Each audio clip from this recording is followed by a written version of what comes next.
2025 में माने?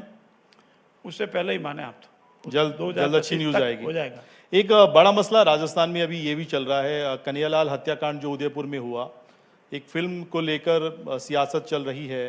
High court ने अलग अपनी बात कही, सुप्रीम कोर्ट ने कही, केंद्र सरकार की कमेटी अपनी जो है निगरानी कर रही है। आप कानून मंत्री हैं, कैसे देखते हैं? क्योंकि इस फिल्म के जरिए बहुत सारे आरोप लगाए जा रहे हैं, खासतौर पर कि चुनाव में इसका फायदा उठाने की कोशिश की गई भाजपा की ओर से। कन्हैयालाल हत्याकांड कांग्रेस सरकार की सबसे बड़ी विफलताओं में से एक है और अभी कुछ दिन पहले सुर्खियों में रहने के लिए माननीय अशोक गहलोत जी ने बयान दिया कि कन्हैयालाल हत्याकांड की सुनवाई नहीं हो रही है। पहले तो मेरा उनका निवेदन ये है कि उनके कार्यकाल के दौरान ये हत्याकांड हुआ जो नहीं होना चाहिए था। सालाना न्यायालय में पेश हो गया, सुनवाई चल रही है और जो मैटर न्यायिक प्रक्रिया के अधीन होता है उस पर कमेंट नहीं किए जा सकते, क्योंकि वो सुनवाई सरकार अपनी तरफ से प्रभावी पैरवी कर रही है। हमारे सरकारी अधिवक्ता लगाने हो, केस डायरी के लिहाज से हमारे पुलिस के ऑफिसर लगाने हो, गवाहों को टाइम पर बुलाना हो, न्यायालय में समय पर सुनवाई हो जाए, इसकी पूरी पैरवी करनी हो। और मुझे पूर्ण विश्वास है कि ये जल्दी इसकी ट्रायल पूरी होकर के जो दोषी लोग हैं उनको कैपिटल पनिशमेंट मिलेगा। ऐसा जनहित कांड है, पर यह न्यायालय का विवेक पर, पत्रावली पाए तथ्यों पर निर्भर करता है। दूसरा विषय जहाँ तक फिल्म का, चूँकि इस फिल्म के संबंध में भी मामला कोर्ट में चल रहा है और कोर्ट में चलता है तो मेरा ये मानना है कि जुडिशियल जहाँ सब जुडिस हो जाता है मैटर, उस पर ज़्यादा कमेंट्स नहीं कर सकते। मैं इतना ही कह सकता हूँ, ये फिल्म जिस दिन आएगी अनेक लोगों की ज़मीन खिसक जाएगी।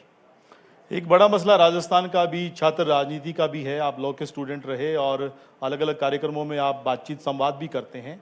कहाँ परेशानी आ रही है? क्यों इलेक्शन को लेकर स्टूडेंट को सड़कों पर उतरना पड़ रहा है, धरना देना पड़ रहा है, समाधि लेनी पड़ रही है?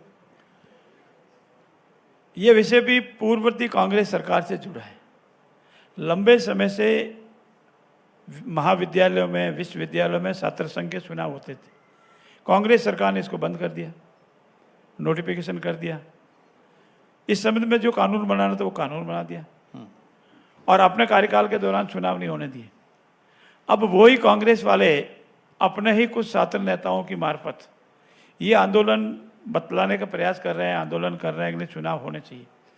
तो जो कानून कांग्रेस सरकार ने जिस समय पास किया, जो नोटिफिकेशन जारी किया, जो चुनाव प्रबंधन के ऊपर संदेह व्यक्त किया, जिस चुनाव को रोक दिया, उसको वापस शुरू करने के लिए अनेक कानूनी तकनीकी प्रक्रियाओं से निकलना पड़ता है। इस संबंध में सरकार बहुत गंभीरता से विचार कर रही है और शीघ्र ही आपको इसमें कोई न कोई यथोचित समाधान मिलेगा। क्या माने इलेक्शन की दिशा में सरकार बढ़ रही है? यथोचित समाधान मिलेगा। अमित शाह जी अभी आए थे और उससे पहले हमने देखा डिप्टी सीएम के आवास पर एक डिनर भी हुआ। सत्ता संगठन के तमाम बड़े चेहरे उसमें थे और उसके बाद अमित शाह ने भी मुलाकात की।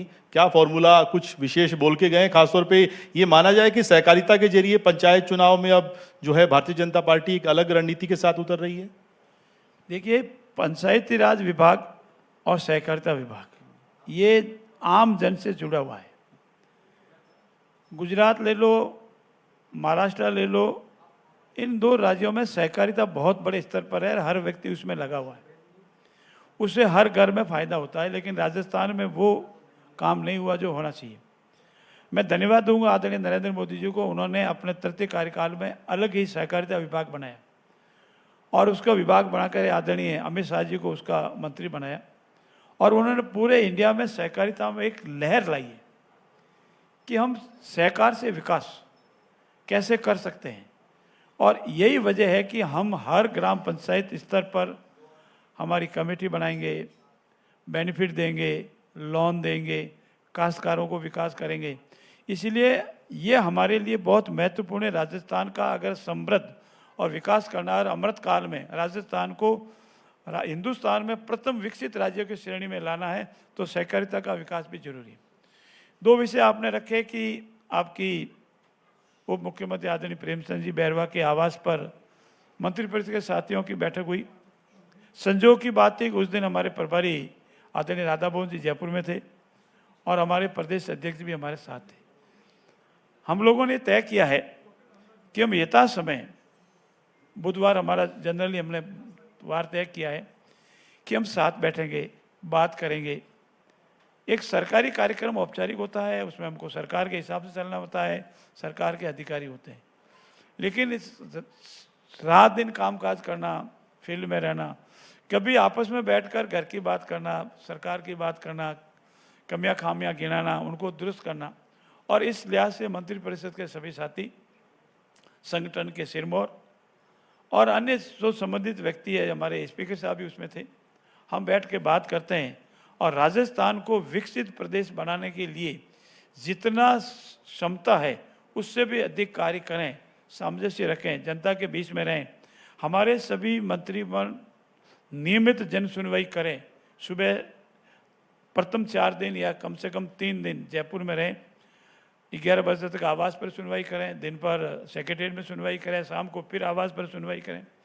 कोई भी आम जन की अनहर्ड नहीं रहे, उसका यथायोग्य समाधान हो, इसके लिए हम पूरा प्रयास कर रहे हैं और यथाशीघ्र में इस पर पूरा अमल हो रहा है। और हम हमारे पार्टी कार्यालय में आवश्यकता हुई तो जन सुनवाई करेंगे। सत्ता संगठन की